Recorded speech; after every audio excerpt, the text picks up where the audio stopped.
वस्तीतील भाजी मार्केट, शाकंभरी देवी, हनुमान मंदिर परिसरातील अवैध धंदे, अतिक्रमण हटवा आणि मूलभूत सोयीसुविधा द्या.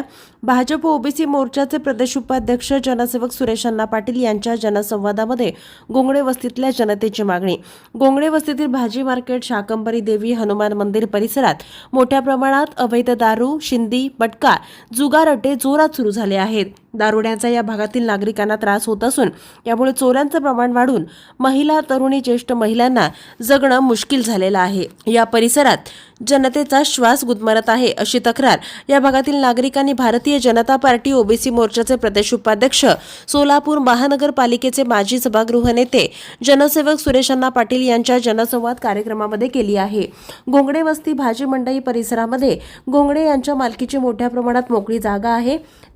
त्या जागेवर या भागातील नागरिक गेल्या अनेक वर्षांपासून वास्तव्याला आहेत.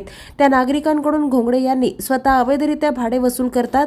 वास्तविक पाहता ही जागा ओपन स्पेस असल्यानं भाडं घेण्याचा अधिकार गोंगडे यांना नाही, तर तो अधिकार फक्त महानगरपालिकेचा आहे.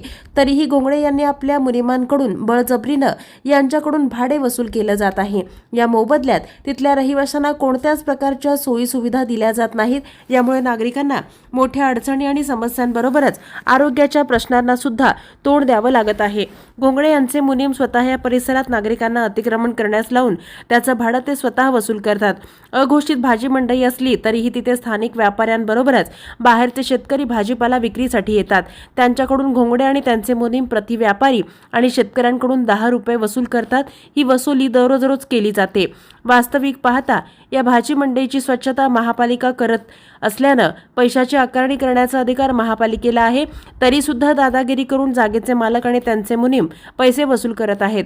महापालिकेचे आयुक्त शीतल तेलीउगले यांच्या आदेशाप्रमाणे यापूर्वी शहरासह या भागातील सार्वजनिक नळ शासनाच्या आदेशानुसार बंद करण्यात आले. हे नळ बंद करताना गरज असल्यास त्या भागात कॉन्ट्रीब्युशन पद्धतीने नळ द्या असं महापालिकेच्या आयुक्तांनी सूचित केलं होतं. मात्र या भागात नागरिकांची मागणी असून सुद्धा कॉन्ट्रीब्युशन पद्धतीनं नळ कनेक्शन दिलं जात नाही. त्यामुळे नागरिकांना पाण्यासाठी पायपीट करावी लागते. भाजी मंडईसह या परिसरातील मोकळ्या असलेल्या जागेवर प्रधानमंत्री आवास योजना, बाग बगीचा, क्रीडांगण, वॉकिंग ट्रॅक, गरीब गरजवंत निराधारांसाठी घरकुल योजना, शॉपिंग सेंटर, भाजी विकणाऱ्यांसाठी ओटे या बाबी कराव्यात अशा मागण्या जनसंवादामध्ये या परिसरातील नागरिकांनी केल्या आहेत. गोंगडे वस्ती भाजी मार्केटच्या काही परिसरात साफसफाई, स्वच्छता केली जात नाही. अंधाराचं साम्राज्य पसरलंय. स्वच्छतागृह, इतर मूलभूत सोयी सुविधा या ठिकाणी अजिबातच नाहीत. ही कामं करा, अन्यथा प्रशासक राज्याला वटणीवर आणण्यासाठी आम्ही महापालिकेच्या आवारात ठिय्या मांडू असा इशारा या भागातील नागरिकांनी दिलाय. यावेळी शाकंभरी देवी मंदिराचे ट्रस्टी माजी नगरसेवक श्रीनिवास कोंडी, ट्रस्टी मल्लय्या मारता, चंद्रकांत पाचकंटी, परशुराम संधू पटला, किसन घोडके, सायन्ना गालपल्ली, अंबादास नडीमेटला, संदीप महाले, रवी गड्डम, राजन्ना सिद्राल, नागेश दुर्गम, युवा नेते बिपिन भैया पाटील, सुरेश चौटी, श्रीनिवास चिंबन, नेते बिपिन भैया पाटील, लिंगप्पा वाडत, मुन्ना चिकन, बेंद्रेकर, सैफन हुंडेकरी, चकर चनमल, शंकर चनमल, पैगंबर तांबोळी, महेश शिंदे, प्रवीण कैरमकोंडा, ॲडव्होकेट कोटा, प्रभाकर बिचल, शीतल जैन, विजय बत्तुल हलसंगी, राहुल तंटक, लक्ष्मण माळी, प्रवीण डोळे, विजय कोळी, काशीनाथ कोरे यांच्यासह परिसरातले व्यापारी, उद्योजक, नागरिक, महिला, माता भगिनी, तरुण मोठ्या संख्येनं उपस्थित होते.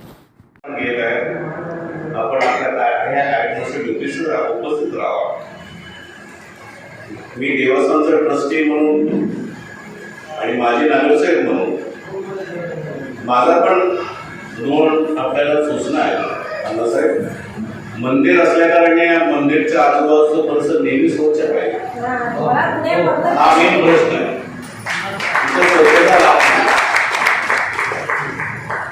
मी मेंबर असलं की पहिल्या काम ते गेलो असतो आणि आपणही करता, पण लोक ऐकत नाही. लोकांचं तर काम आहे स्वतः लोक करायला पाहिजे. एकमेकावर ढकलून चालणार नाही. तुम्ही सुरुवात केलं तर आम्हाला त्याला प्रोत्साहन दिले. कार्यक्रम स्वच्छता हा महत्वाचा गोष्ट आहे. दुसरं, तुम्ही जे अतिक्रमण इथं वाढत चालेल त्याच्यावरती कंट्रोल पाहिजे. नाही काय होते, पुढे कोणी काही अतिक्रमण वाढत जातो. तो मंदिर परिसर असल्याने काय पुढं काय होणार, ते नंतर भेदभाव होईल, लोकांची चर्चा वाढेल आणि ते दुसरे स्वरूपात निर्माण होईल मंदिर असल्या कारणे. तो आहे तो परिसर काय मेंटेन करायचं काय हरकत नाही, वाढू नये हे विनंती आहे मंदिरच्या वतीने. तुम्ही चालता असं माझं मत आहे सर. सर म्हणजे अण्णा आमचं दादागिरी करावं सुरू केलंय का? दादागिरी काय करणार नाही, त्याचा लग्न आहे. परंतु ज्यांनी कोणी दादागिरी जर करत असेल तर त्याला दादागिरीची भाषा वापरली पाहिजे. मी आता सरांचं बोलताना म्हणतो, सर म्हणजे तू माझा विद्यार्थी होऊ शकत नाही, एवढं जर होऊ शकत नाही तसं झालं पाहिजे. तिथं पोलीस स्टेशनमध्ये आमच्या महिलांना अत्याचार करण्याबद्दलचे पोलीस जर ऐकत असेल त्या ठिकाणी ते बोलायला लागतंय, नाही बोलत तर चालत नाही. त्या दृष्टिकोनातून मी या ठिकाणी काम करत असताना आता मी शेवटी नंतर बोलणार आहे, कारण आता पूजा 8 वाजता. आणि मला विनंती करायचं आहे, मी गाडीचं साम्राज्य आहे, त्या ठिकाणी कचरा उचलते का नाही, त्या ठिकाणी जागरूक साफसफाई स्वच्छता घंटाखाली येते का नाही, लाईट चालत का बंद आहे, पाणी व्यवस्थित प्रेशर येतं काही येत नाही, थोडं भविष्यात पाण्याचा त्रास होणार आहे, अशा अनेक समस्या आणि शासकीय योजना नरेंद्र मोदी साहेबांनी जे काही योजना काढल्या, विश्वकर्मा योजना, मुद्रा लोन किंवा आयुष्यमान भारत योजना, अशा अनेक योजना आहेत. त्या योजनेचं आपल्या गरिबांना या ठिकाणी मदत व्हावं त्यासाठी आपण जनसेवक आपल्या दारी असं म्हणून एक कार्यक्रम घेण्यात आलेला आहे. मला भाजी मार्केटमध्ये एवढंच सांगायचं आहे, गाडीचं सामान तर असतेच, सर्व कामं होत असतात. परंतु आता मी सरांना या ठिकाणी आमदार असं बोलवलेलं आहे. सर गेल्या 1992-1995 पासून राजकारणात आहेत. हे कोंबडे वस्ती कायदेशीर घराला कायदेशीर घर बांधायला का अडचण नसते, जे कायदेशीर घर बांधताना लय अडचण येत असेल. मी उगा आता जनसंवाद घेतो किंवा जनसेवक आपल्या दारी म्हणतो, जे कायदेशीर जे काम असेल ते होत नसतंय. तुम्ही एक जण मी सांगेन अण्णा इथला बत्तर दొరకले, మనకి ఈడ నిరాకరణ బాగున్నారు, వాళ్ళకి పైసలు దొరకలే, ఈడ ముద్రా లోన్ కాలే, ఈడ మన మహిళకు 2 आडीपिल्लं मुली వాళ్ళకి मदत చేయలే, असं कोणी सांगितलं तुम्ही? हे पाणी देणे रस्ता हो हे तुमच्या बाहेरचा खेळ आहे.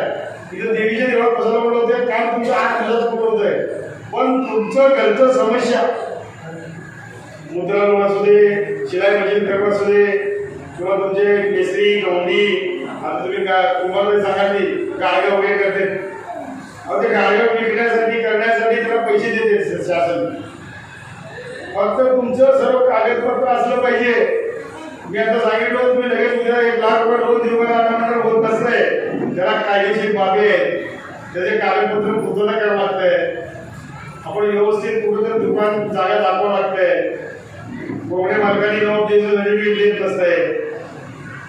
हे सर्व तुम्ही बोललं पाहिजे, तुम्ही सांगितलं पाहिजे. त्या पद्धतीने तुमचं कायदेशीर काय होईल ते बघतो मी, कसं होत नाही तेही बघतो. Like, subscribe, click on the bell.